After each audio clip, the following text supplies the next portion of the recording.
Faridabad crime branch की team ने bank manager अपहरण के मामले में मात्र 48 घंटे में खुलासा करते हुए अपहरण कर फिरौती मांगने वाले आरोपी पति पत्नी को फरीदाबाद से किया गिरफ्तार। आरोपियों के कब्जे से 2 अवैध हथियार और 5 लाख रुपए किए बरामद। दरअसल आपको बता दें कि फरीदाबाद क्राइम ब्रांच एसीपी अमन यादव ने जानकारी देते हुए बताया कि फरीदाबाद के बल्लभगढ़ सेक्टर 62 में रहने वाले एक बैंक मैनेजर को उसी के घर पर किराए पर रहने वाले पति पत्नी व अन्य साथी के साथ मिलकर साजिश के तहत बैंक मैनेजर को अपहरण कर बैंक मैनेजर के परिवार से 50 लाख रुपए फिरौती की मांग की गई थी, जिसमें पीड़ित के परिवार ने पुलिस में शिकायत की। पुलिस ने पूरे मामले में कार्यवाही करते हुए क्राइम ब्रांच की 5 टीमों ने जांच शुरू करते हुए आरोपी पति पत्नी फरीदाबाद से गिरफ्तार किया है। आरोपियों के कब्जे से 2 अवैध हथियार और 5 लाख रुपए बरामद भी किए गए हैं। वहीं एसीपी अमन यादव ने यह भी बताया कि दोनों पति पत्नी बैंक मैनेजर के घर पर किराए पर रहते थे और पैसे के अभाव के चलते दोनों पति पत्नी ने मिलकर अपहरण की योजना बनाई थी।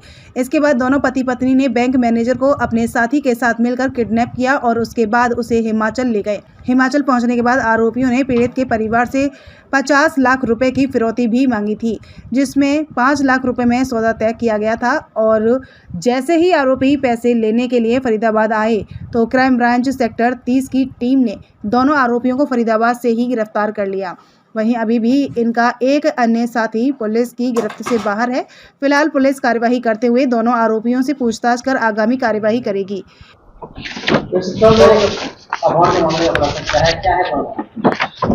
21 और 22 अप्रैल की रात को फरीदाबाद के सेक्टर 62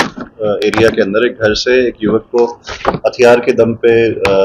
जो है बंधक बनाया गया था, अगवा किया गया था और साथ में जो उसकी गाड़ी है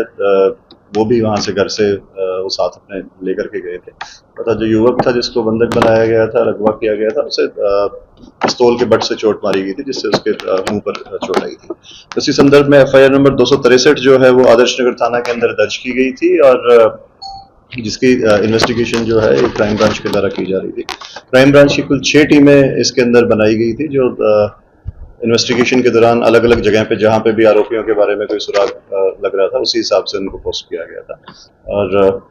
ड्यूरिंग इन्वेस्टिगेशन जब आरोपी को बंधक बनाया गया था तो उसके परिवार वालों के पास अगले दिन 22 तारीख को दिन में एक फिरौती के लिए कॉल आती है अननोन नंबर से तथा परिवार के सदस्यों से 50 लाख रुपए की जो है फिरौती की डिमांड की गई। और पुलिस को सूचना देने के बाद परिवार वालों को जब समझाया गया कि आप उनसे लगातार बातचीत करें और नेगोशिएट करें तो कल 23 तारीख को उन्होंने अल्टीमेटली जो आरोपी थे उन्होंने 5 लाख रुपए के लिए सहमति जताई कि आप 5 लाख रुपए ट्रांसफर करें। उसी कड़ी के अंदर 1 लाख रुपए जो पीड़ित पक्ष है उसके द्वारा अकाउंट में ट्रांसफर कर दिए गए थे। युवक जिसे बंधक बनाया गया था उसी के अकाउंट में वो पैसे ट्रांसफर किए गए थे तथा बाकी के पैसे के लिए उन्होंने असमर्थता जताई कि हमारे पास अकाउंट में इतना पैसा नहीं है, हम कैश अरेंज कर देंगे, आप कैश कलेक्ट करें। तो उसके बाद नेगोशिएशंस के दौरान उन्होंने कल दिन के अंदर फरीदाबाद के अंदर अलग अलग जगह पे उनके परिवारजनों को बुलाया पैसे लेने के लिए, लेकिन पैसे लेने के लिए वो वहां पर नहीं आए। क्राइम ब्रांच की टीमों को पहले ही प्लेस किया गया था और ताकि वो अगर आते हैं तो उन्हें गिरफ्तार किया जाए। तो आज उन्होंने सुबह 11 बजे के करीब जब वो पैसे कलेक्ट करने के लिए आए तो कैली बाईपास के पास से जो है आरोपियों को जैसे ही पैसे दिए गए तथा जो पीड़ित युवक था जिसे बंधक बनाया गया था उसे परिवार के हैंड ओवर किया गया। वहां से मात्र 100 मीटर की दूरी पर ही क्राइम ब्रांच 30 की जो टीम है उसके द्वारा आरोपियों को गिरफ्तार कर लिया गया। जो आरोपियों को जिनमें गिरफ्तार किया गया है उनमें जो मुख्य आरोपी है उसका नाम भूपेंद्र है, जो पीड़ित पक्ष के घर के अंदर ही किराएदार के तौर पर मार्च महीने तक, फरवरी के लास्ट तक, मार्च की शुरुआत तक वहां पर किराएदार के तौर पर रहता था। पैसे की कमी के कारण और उसने देखा कि ये परिवार जो है इसमें सभी लोग जो गवर्नमेंट जॉब के अंदर हैं और उनकी आर्थिक हालत ठीक है तो उन्होंने उन्हीं को टारगेट बनाया और उसी को बंधक बनाया। रहने वाला था जो आरोपी है ये बडोली गांव होडल पलवल का रहने वाला है, भूपेंद्र इसका नाम है। इसके साथ इस मामले के अंदर उसकी धर्मपत्नी जो है वो भी शामिल थी, उसे भी गिरफ्तार कर लिया गया है। और इस प्लानिंग के अंदर एक टैक्सी चालक रविंदर जिसका नाम है बादशाहपुर गुड़गांव का रहने वाला है वो भी इसके साथ शामिल था। रविंदर शुरुआत में जब ये बंधक बनाने के बाद आरोपी लोग जो बंधक को साथ में लेकर के हिमाचल गए थे वहां पे भी रविंदर साथ था। हिमाचल से वापसी में जब मथुरा वहां पे उसको बंधक बना करके रखा वहां पे भी साथ था, लेकिन कल वो वहां से जो था रविंद्र निकल गया था, उसकी गिरफ्तारी अभी बाकी है। क्राइम ब्रांच की टीम काम कर रही है, शीघ्र गिरफ्तार किया जाएगा। सुरक्षा व्यवस्था पर सवाल ये सामने करता है कि सरेआम यहाँ से करके देगी हिमाचल तक के लिए कहीं कुछ फिर उसके बाद पथरा भी लाया गया। मैंने आपको बताया कि जो आरोपी उनसे पहले से परिचित था, उनकी घर की स्थिति के बारे में भी उससे पहले से पता था, इसलिए वो वहां पर आसानी से वहां पे जा पाया और रात के 12 बजे के करीब इस घटना को अंजाम दिया गया था तथा इन लोगों ने रात के समय ही ये सारा रास्ता ट्रेवल किया गया था। और साथ में उसके परिवार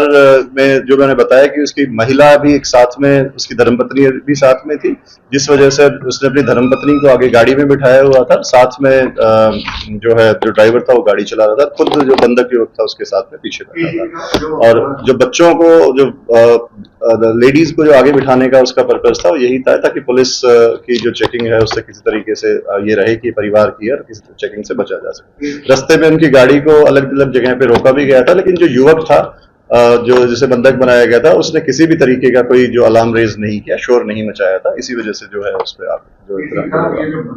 बनाया गया था ये